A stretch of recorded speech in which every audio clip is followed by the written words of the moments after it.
Dear students, department of higher education Haryana द्वारा संचालित ई content की श्रृंखला में आज के लेक्चर का विषय है डेफॉर्मेशन यानी मान हानि।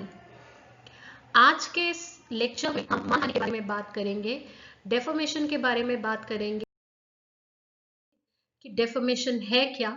इस पूरे लेक्चर में हम जानेंगे कि डेफॉर्मेशन क्या है, उसकी परिभाषा समझेंगे, कैसे होती है मानहानि, क्या सिर्फ बोलने से मानहानि है या लिखित रूप में मानहानि हो सकती है, भारत के कानून में डेफॉर्मेशन से जुड़े क्या प्रावधान है, प्लेंटिफ और डिफेंडेंट कौन होते हैं, किस एक्ट के तहत जो है डेफॉर्मेशन का जो केस है वो दर्ज किया जा सकता है, कहां पर आप उस केस को दर्ज कर सकते हैं, सिविल और क्रिमिनल डेफॉर्मेशन क्या है, क्या ऐसी बातें हैं जो मानहानि के अंदर नहीं आती, जिनको कहने से किसी व्यक्ति की मानहानि का कोई व्यक्ति दावा नहीं कर सकता। कुछ एग्जाम्पल्स मैंने लिए हैं जिससे कि हम इस मानहानि के विषय को ज़्यादा अच्छे से समझ पाएंगे, और मैंने इसको फिर कंक्लूड किया है अपने इस लेक्चर में, छोटे से पैराग्राफ में इसको कंक्लूड किया है, और इससे जुड़े कुछ प्रश्न आपको लेक्चर के बाद जो है मैं आपसे बताऊंगी, आपको डिस्कस करेंगे हम कि मल्टीपल चॉइस क्वेश्चंस हैं, जिससे कि इस पूरे लेक्चर की एक रिवीजन भी हो जाएगी। और मैंने कुछ बुक्स का भी नाम सजेस्ट किया है जिसे आप बाद में जो है रेफर कर सकते हैं, ताकि आपको और ज़्यादा डिटेल में पढ़ पाए और ज़्यादा उदाहरण आपको पता चल सके। तो सबसे पहले हम बात करते हैं मानहानि की परिभाषा की। मानहानि क्या है? जब आप किसी व्यक्ति को कि जो मान है, उसको आत्मसम्मान है, उसको आप जो है ठेस पहुंचाते हैं, नुकसान पहुंचाते हैं, वहां पे मानहानि तब होती है जब वो स्टेटमेंट जो आपने उस व्यक्ति के बारे में, गलत स्टेटमेंट आपने दी है, वो पूर्ण रूप से झूठ है और आप ये जानते हैं कि ये झूठ है, और आपका जो एक इंटेंशन है और वो आपका सिर्फ उस व्यक्ति के मान को, सम्मान को ठेस पहुंचाने का है, उसे मानहानि कहा जाता है। Defamation is the act of communicating false statements about a person that injure the reputation of that person when observed through the eyes of an ordinary man. Any false and unprivileged statement published or spoken deliberately, intentionally, knowingly, with the intention to damage someone's reputation is defamation. मैंने पहले ही आपको हिंदी में ये बताया है कि जब भी आप किसी के मान सम्मान को कोई भी व्यक्ति ठेस पहुंचाता है, और वो जो ठेस पहुंचाए तभी पहुंचती है जब वो जो बात कही गई है वो पूर्ण रूप से गलत है, झूठ है, उसमें सच नहीं है, और जो वो व्यक्ति है वो और व्यक्तियों के सामने जो है उनकी जो सम्मान है उसको ठेस पहुंच रही है। A man's reputation is treated as his property and such damage are punishable by law. अगर कोई व्यक्ति ऐसा काम करता है, किसी के भी मान सम्मान को ठेस पहुंचाने की कोशिश करता है, तो उसको जो है भारत में एक कानून, भारतीय कानून में एक प्रावधान है, और उसके अंतर्गत जो है उस इंसान को या तो सजा हो सकती है या फिर किसी तरह का फाइन जो है वो देना पड़ता है। अब हम बात करते हैं कि मानहानि किस प्रकार से हुई है, उस इंसान की कैसे कोशिश की गई है। देखिए, मानहानि तभी होती है अगर मैंने कुछ सोचा, किसी व्यक्ति के बारे में कुछ गलत सोचा, कुछ बुरा सोचा, वो तब तक मानहानि नहीं है जब तक वो मुझ तक सीमित है। जैसे ही वो बात जो है, जिस व्यक्ति के बारे में आप बोल रहे हैं, उसके अलावा किसी तीसरे व्यक्ति को जब ये बात पता चलती है तो वो मानहानि है। मैं आपको एक बहुत छोटा सा यहाँ एग्जाम्पल देना चाहूंगी। एक इंसान ए है और एक बी है, और ए की पूरी कोशिश है बी के मान सम्मान को ठेस पहुंचाने की। ए जो है वो अब वहां पर क्या है, ए को ये पता है कि बी को एक पर्टिकुलर लैंग्वेज नहीं आती है, तो वो उस भाषा में उसको पत्र लिखता है। अब होगा क्या, बी को वो पत्र पढ़वाने के लिए किसी की मदद लेनी पड़ेगी, किसी से ट्रांसलेट करवाना पड़ेगा।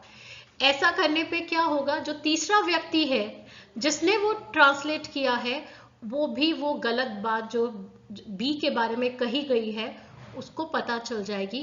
वहां पर जो है वो मानहानि है, क्योंकि वहां जो बात है, गलत बात है, जो झूठ है, वो तीसरे व्यक्ति को पता चल गई है, वो मानहानि है। वहां पर जिसके बारे में कहा गया है, गलत बात की गई है, वो मानहानि का दावा कर सकते हैं। दो तरह से मानहानि होती है, एक लाइबल फॉर्म में है और एक सिलेंडर फॉर्म में है। पहले हम लाइबल फॉर्म को समझेंगे कि लाइबल डिफॉर्मेशन क्या है।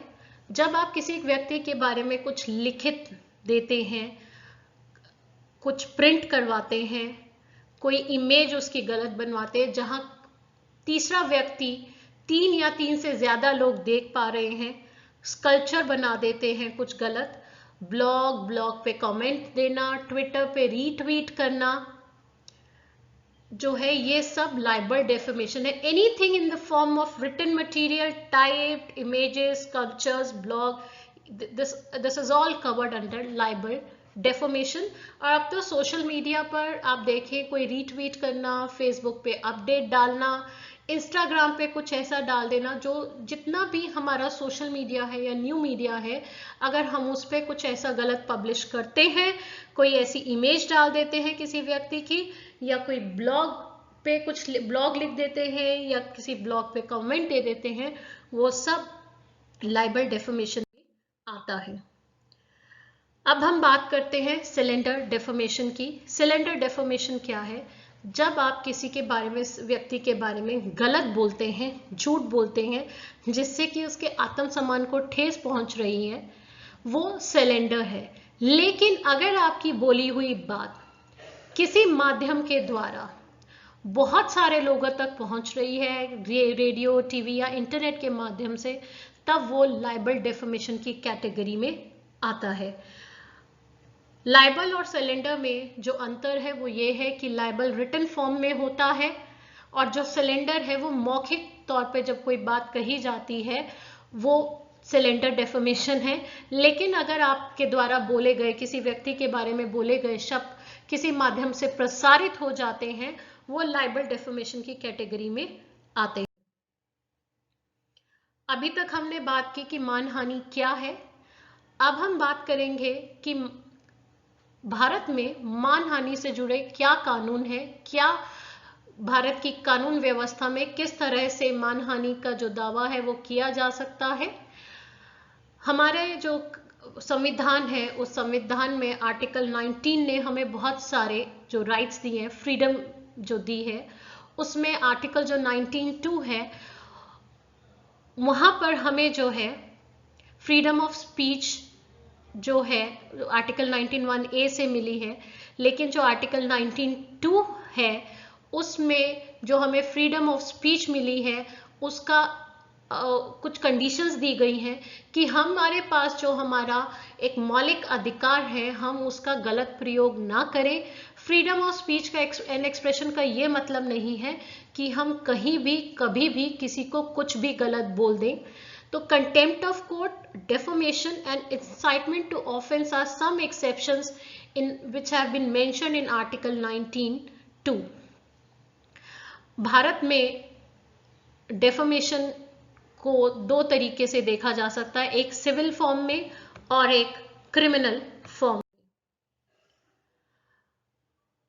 इंडियन पेनल कोड में जो सेक्शन 499 है, इस प्रावधान, इस सेक्शन के अंदर जो है डेफेमेशन को डिफाइन किया गया है और आईपीसी 499 के अंदर का जो है मानहानि यानी डेफेमेशन जो है, it is a punishable act. Now how are law system has defined defamation?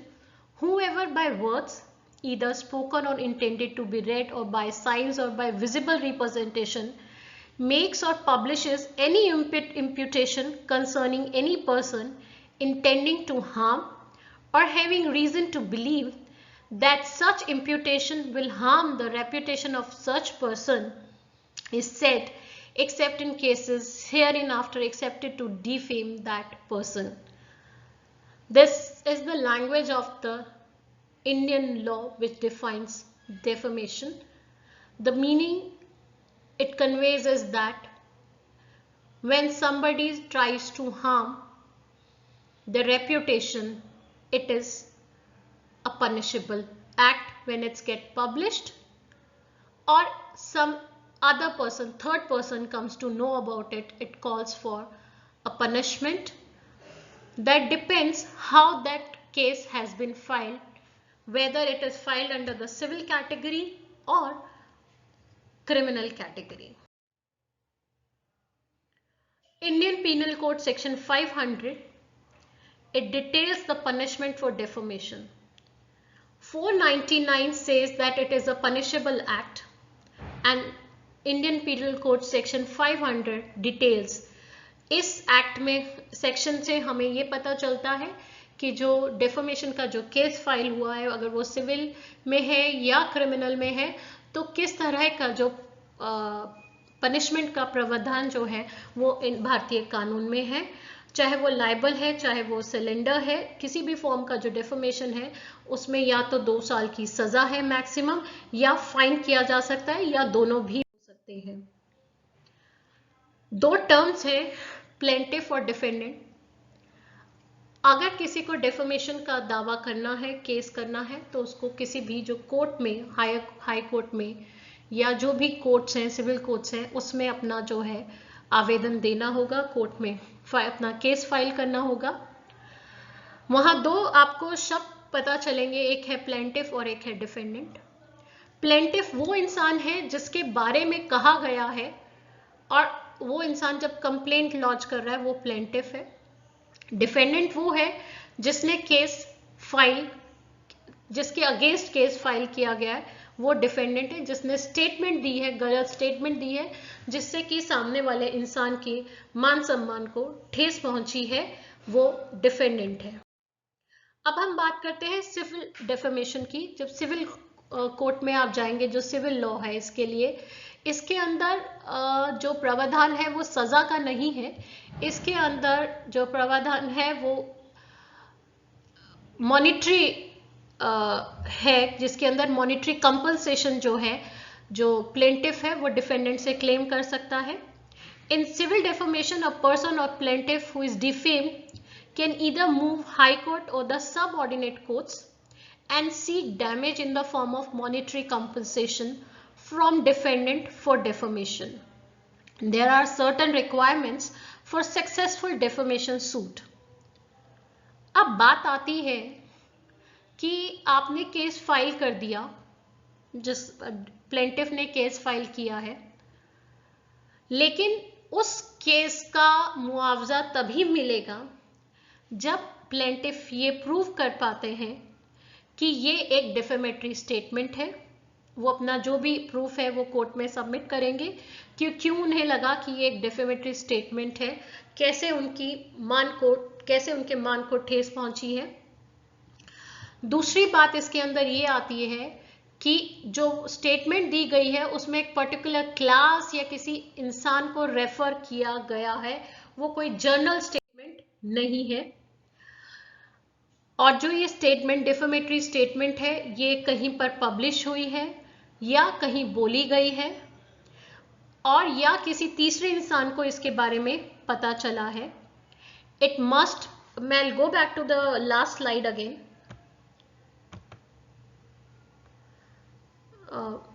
जिसमें बात की गई है कि 3 जो है वो कंडीशंस जो है केस फाइल करने की। पहला, statement must be defamatory. Second is that it must refer to a class or a particular person. Third जो condition है, it must be published either in oral or written form. Unless the content is made available to a third person, there can be no defamation.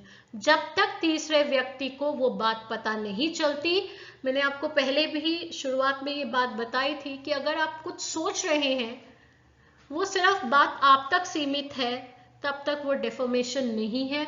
आपने जिस व्यक्ति को ये बात बोलनी थी उसको आपने बोल दी, परंतु उस समय कोई और वहां पर मौजूद नहीं था, किसी भी तरीके से किसी तीसरे व्यक्ति को ये बात नहीं पता चली है, तब तक मानहानि का दावा नहीं किया जा सकता।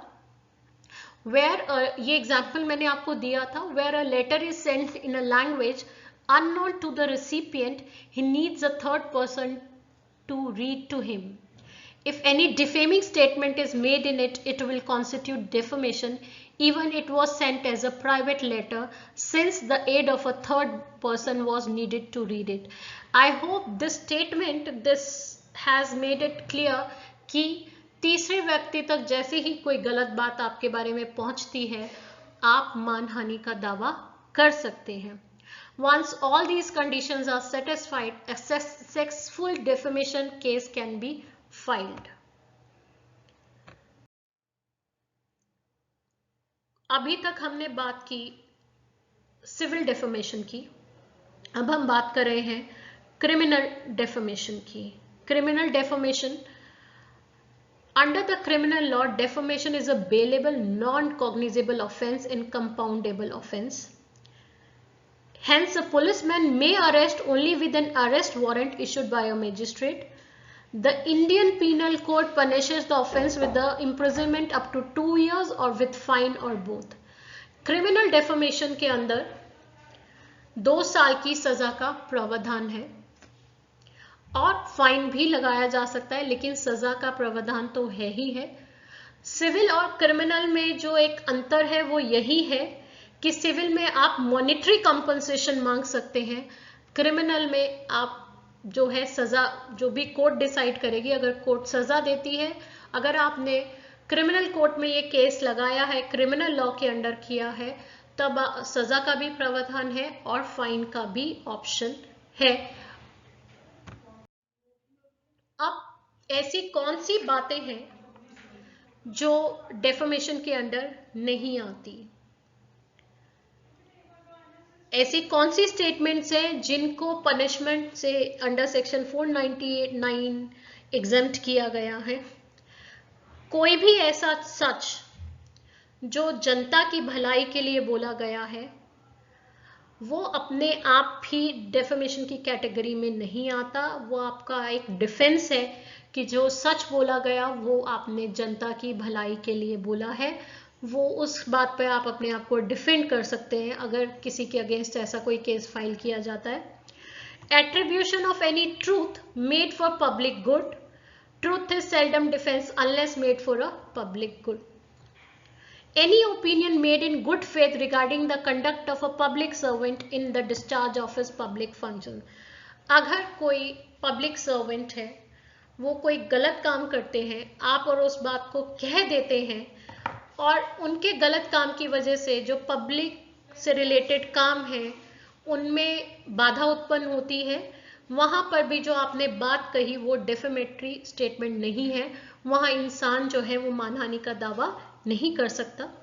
Any opinion made in good faith respecting the conduct of any person which relates to a public question, public के काम से जुड़ी कोई भी ऐसी स्टेटमेंट अगर दी जाती है इंसान के कंडक्ट में, अगर वो पब्लिक के काम से जुड़ी हुई है, but the person is not a public servant, but again it is the conduct of that person is hampering in the discharge of public, the work related to public, then also it's not defamatory. Publication of true reports of the proceedings of the court. अगर court ने कोई proceeding में कोई judgement है जिसमें कोई बात कही गई है और जो व्यक्ति है उसके बारे में कहा गया, फॉर एग्जाम्पल कि ये चोर है, और आप अगर उसको चोर बुलाते हैं बट कोर्ट की प्रोसीडिंग है, वहां पर डेफेमेशन का केस फाइल नहीं किया जा सकता। Any opinion made in good faith regarding the merits of any civil or criminal case decided by the court of justice or the conduct of any person as a party, witness or agent to the case and no further. Opinions made about the merit of any performance which its authors has submitted to the judgment of the public or about the author is not defamation of made in good faith.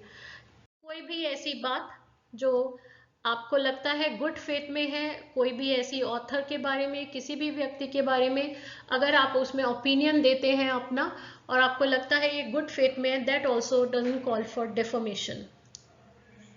Statements made about the character of character is not defamation. अगर आपने वो बात लोगों के interest में कही है, लोगों को किसी गलत किसी सपोज कोई बाबा है, कोई लोगों को लगता है ये तांत्रिक है और ये हमारी मदद करेगा, लेकिन एक व्यक्ति आकर कहता है कि ये तांत्रिक झूठा है, आप इसके चंगुल में मत फंसिए, वहां पर डेफोमेशन का क्लेम नहीं हो सकता, क्योंकि जो व्यक्ति ये कह रहा है कि ये गलत काम कर रहा है, वो आपको बचाने की कोशिश कर रहा है, that is in the public good. Basically in a nutshell, कि कोई भी ऐसा काम जो पब्लिक गुड के लिए किया गया, लोगों की भलाई के लिए किया गया है,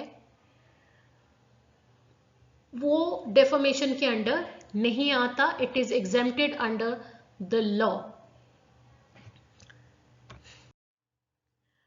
मैंने आपको अपना शुरू में लेक्चर में बताया था कि मैं आपको कुछ एग्जांपल्स दूंगी डेफोमेशन के केसेस के, जिससे आपको अच्छे से समझ आ सके कि अभी ये कुछ लेटेस्ट एग्जांपल्स मैंने लिए हैं, आपको अभी आपको ध्यान भी होगा, बहुत टाइम मीडिया पे ये न्यूज़ चली, न्यूज़ चैनल्स पे पूरा पूरा दिन यही न्यूज़ आती थी, the news related to the death of actor Sushant Rajput.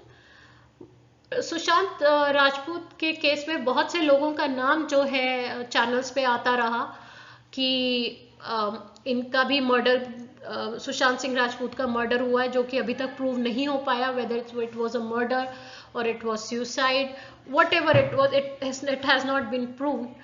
तो उसमें क्या हुआ कि बहुत से चैनल्स में कभी किसी का नाम आ रहा है, कभी किसी का नाम आ रहा है, तो किसी एक FF न्यूज़ यूट्यूब चैनल ने एक्टर अक्षय कुमार का भी नाम उसमें लिया, and they held him responsible in the death of Sushant Singh Rajput.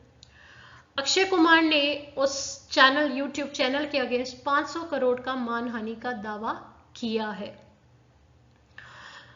एक और एग्जाम्पल जो मैं आपके साथ शेयर कर रही हूं, अभी वो केस चल ही रहा है, उसके अंदर अभी तक कोई जो है अपडेट आई नहीं है। जयराम रमेश वर्सेस विवेक डोवल। जयराम रमेश जो है is a famous Congress leader, and there is a magazine, the Caravan magazine. Vivek Doval जो है वो हमारे national security advisor Ajit Doval के बेटे हैं। उन्होंने जयराम रमेश और द कैरावन मैगजीन के अगेंस्ट जो है क्रिमिनल डेफोमेशन का केस फाइल किया। मिस्टर जयराम रमेश ने एक प्रेस कॉन्फ्रेंस में उनके विवेक डोवल के बारे में कुछ ऐसी बातें कही जो विवेक डोवल जी को लगा कि वो डिफेमेटरी हैं, और जयराम रमेश जी ने जो ये बातें कही वो कैरावन मैगजीन में छपे एक आर्टिकल के बेसिस पे कही। इससे संबंधित विवेक डोवल जी ने जो है डेफेमेशन का केस जो है वो कोर्ट में फाइल किया जयराम रमेश और द कैरावन मैगजीन के अगेंस्ट। जयराम रमेश जी ने माफी मांगी और ये कहा कि जो ये आर्टिकल था, मैंने उसके बेसिस पे, उन्होंने एक प्रेस कॉन्फ्रेंस करके माफी मांगी और उन्होंने ये कहा सॉरी, कि ये जो मैंने बातें कही एक आर्टिकल पे बेस्ड है, और जहां तक मुझे लगता है कि इस आर्टिकल में जो जानकारी दी गई वो पूरी नहीं है, और अभी और जो है वो वेरिफिकेशन चल रही है। And he tendered his apology in this case. His apology was accepted by the Metropolitan Magistrate and the case was closed against Mr. Jairam Ramesh, but the case against Caravan Magazine is still going on. There's another case of Ram Jethmalani versus Subramaniam Swamy. आपने ये बहुत ही popular public figures हैं, politicians हैं, आपने इसका नाम जरूर सुना होगा। राम जेठमलानी जी बहुत बड़े एक लॉयर हैं। इसमें the court held doctor Swami for defaming Ram Jethmalani by saying that he received money from a banned organisation to protect the then chief minister of Tamil Nadu from the case of assassination of Rajiv Gandhi. Arun Jaitley versus Arvind Kejriwal, ये भी बहुत चर्चा में रहा था ये केस डेफेमेशन का। अरुण जेटली जी ने अरविंद केजरीवाल के अगेंस्ट जो है डेफेमेशन का केस डाला था। इनफैक्ट अरविंद केजरीवाल के साथ उनकी पार्टी के कुछ और भी लीडर्स थे जिनके अगेंस्ट ये केस डाला था डेफेमेशन का। और इसमें फिर जो डिफेंडेंट्स थे, डिफेंडेंट मैंने आपको बताया है जिन्होंने स्टेटमेंट दी है, डेफेमेटरी स्टेटमेंट दी है, उन्होंने माफी मांगी और फिर इस केस को क्लोज किया गया। अब बात आती है why media students need to know about this law. क्योंकि हमने एज अ मीडिया पर्सन बहुत ध्यान रखना है कि जो हम खबर लिख रहे हैं या किसी चैनल पे प्रसारित कर रहे हैं, उसके जो तथ्य हैं हमने ठीक से जांच लिए हैं। क्योंकि अगर कोई भी ऐसी स्टेटमेंट हम दे देते हैं जिसका हमारे पास प्रूफ नहीं है, तो हम पर भी एज अ मीडिया पर्सन हम पर भी मानहानि का दावा किया जा सकता है। जो आर्टिकल 19(2) की कंडीशंस हैं वो हम पे भी लागू होती हैं।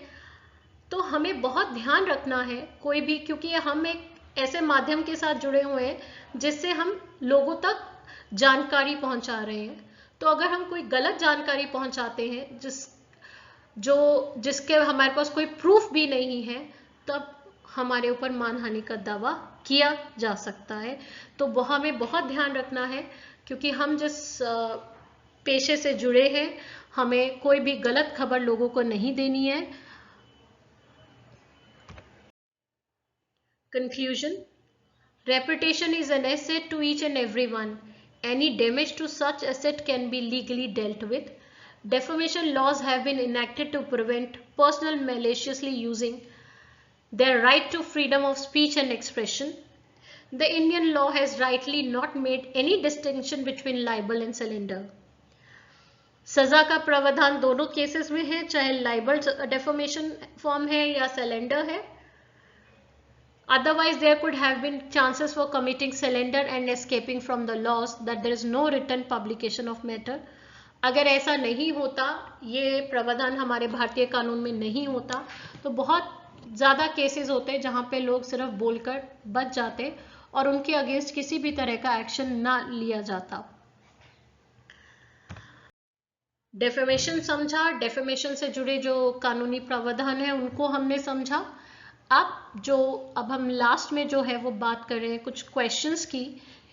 मल्टीपल चॉइस क्वेश्चन है जिससे कि एक रिवीजन भी हो जाएगा इस पूरे लेक्चर के बारे में।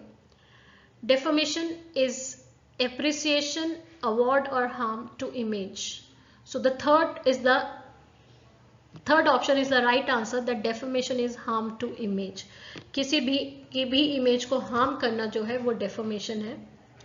Now the second question is, in order for a statement to be defamatory, it must lower a person in the estimation of the community, be the product of a diseased mind, be highly offensive to a reasonable person, expose another person to physical harm.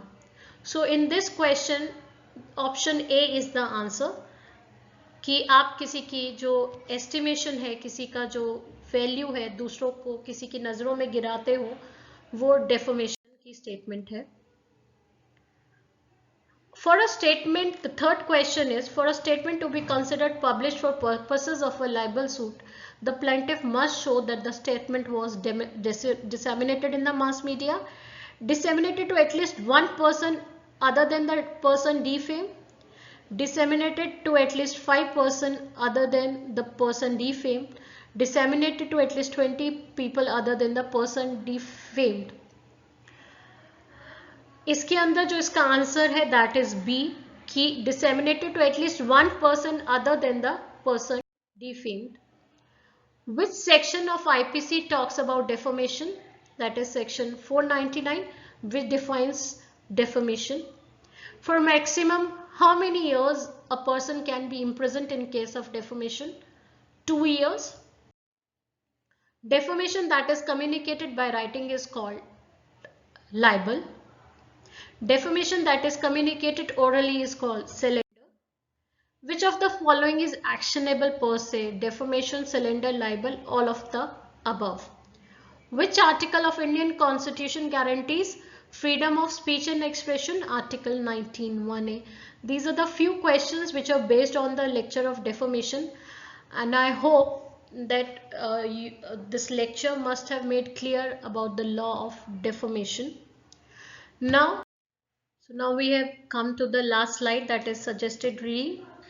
आप ये कुछ books हैं जो मैंने mention की हैं: law of the press in India by D Basu, media law and ethics by M Neelamalar, media laws and Indian constitution by S Kundra, handbook of journalism and mass communication by वीरवाला अग्रवाल।